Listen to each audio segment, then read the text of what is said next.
When we create models based on local files, data sources, or apps, we can access the model preferences only after we've completed data integration and reach the modeler screen.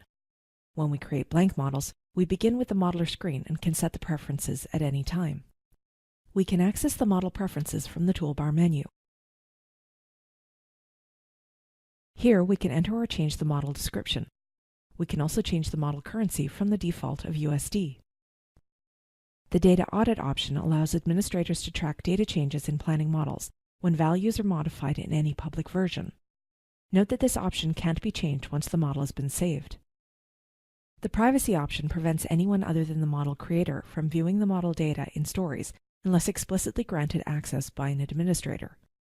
Models with privacy enabled also allow administrators to configure detailed role-based security settings that are not available for other models. Refer to the video on model security for more details. The Currency Conversion option allows us to import data in different currencies and display different currencies in stories. When currency conversion is enabled, our model must have an organization type dimension, which specifies the local currency of the values for each member.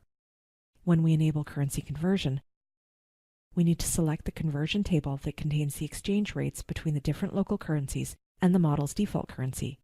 We can create a conversion table or, as in this example, use one from another model. We can also set the maximum number of currencies to display simultaneously in stories based on the model. Refer to the video on model currency settings and currency conversion for more details. When we use currency conversion, we can enable the pre-converted actuals option if desired.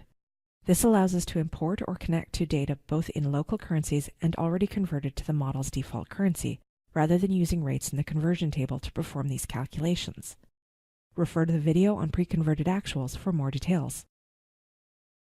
The Restrict Export to CSV option prevents users from exporting the model's data to CSV files from stories. Note that some preference settings are not available for all data sources, and some settings can't be changed after the model has been saved. For details on how to further enrich and finish generating the model, refer to the videos on the relevant modeling topics. Thanks for watching.